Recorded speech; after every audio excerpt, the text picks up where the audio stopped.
స్త్రీని గౌరవించు దేశమే స్వర్గము, పడతి ఏడ్చినట్టి ఇల్లు వలకాడు, తల్లి గూర్చెడు తలంపులేల కల్గు, తెలివి చెడిన ఎంత తెలుగు బిడ్డ అని నార్ల చిరంజీవి గారు తెలుగు పూల శతకంలో చెప్తాడు.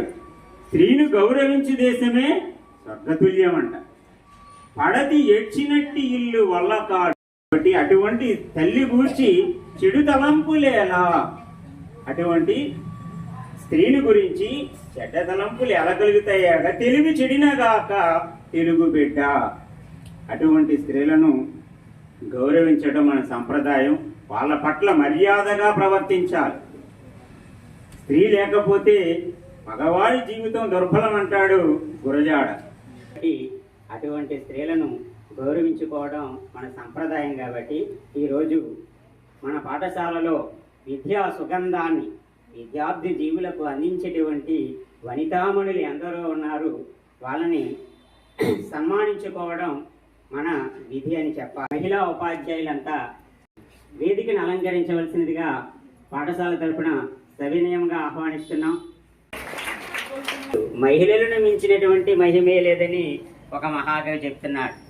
సిరి నీవే ఇంటి సింగారము నీవే, శక్తి నీవే లోక జనని నీవే, విద్య నీవే విమల విజ్ఞాన నిధి నీవే, మహిళా నిన్ను మించు మహిమ కలదే.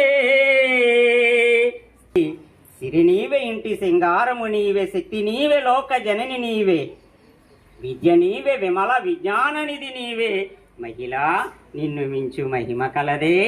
అటువంటి గొప్ప వనితామలని సన్మానించుకోవడం, గౌరవించడం మన సత్సంప్రదాయం అయినందుకు నేను చాలా గర్విస్తున్నాను. సరే, సన్మాన కార్యక్రమాన్ని ప్రారంభిద్దాం. యాబిల్లి మాటల మరుమల్లి అయినటువంటి నాగపద్మిని గారిని దుస్సాలవాతో ఉపాధ్యాయులు గౌరవిస్తున్నారు. తర్వాత మాతృభాషను మధురంగా బోధించేటువంటి బోధనయే లక్ష్యంగా కలిగినటువంటి లక్ష్మీ కుమారి గారిని విశ్రాంతితో సన్మానించడం.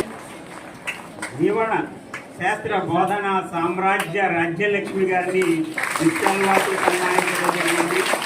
ఈ పాఠశాలలో తొలి ఉన్నది సరస్వతి అయితే ఆ సరస్వతికి ప్రతిరూపంగా నిలిచినటువంటి భారతి గారిని విశ్రాంతితో సన్మానించడం జరుగుతుంది. బోధనా రంగంలో అడిగిపెట్టినటువంటి పసిడి కూన ఉత్సాహ హృదయంతో బోధన చేయాలనేటువంటి సదుద్దేశంతో మన పాఠశాలకు వచ్చినటువంటి ఉషారాక్షి గారిని నిశ్చితమై సన్మానం చేయడం జరిగింది. నాగప్రసన్న గారికి వారి గురువు గారు అయినటువంటి మోదీ గారు సన్మానం చేస్తున్నారు.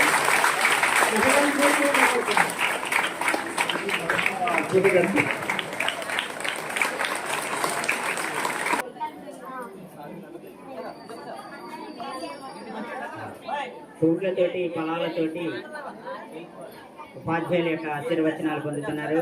అవి స్కూల్ అందరి విద్యార్థులకి చెల్లితే వీళ్ళు ఒక్కలే అనుకోకండి. అందరూ విద్యార్థుల యొక్క శ్రేయస్సుని కాంక్షించేటువంటి శ్రేయోభిలాసులు ఎవరంటే ఉపాధ్యాయులే. తనకంటే తన శిష్యుడు ఉన్నత స్థానంలో ఉండాలనేటువంటి సదాశయాన్ని కలిగినటువంటి సహృదయులు ఉపాధ్యాయులు.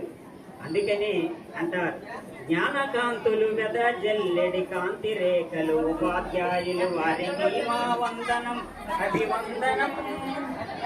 ఏదో సన్మానం అంటే సాల్వ్ వేసేసి దండేసేస్తే కాదు. ఆ మహోత్సవం యొక్క లక్ష్యాన్ని మనం ఆచరణలో పెట్టడం కోసం, అది పిల్లలకు అలవాటు చేయడం కోసమే ఇటువంటి దినోత్సవాలు అనేటువంటివి పాఠశాలలోనే నిర్వహించడం జరిగింది.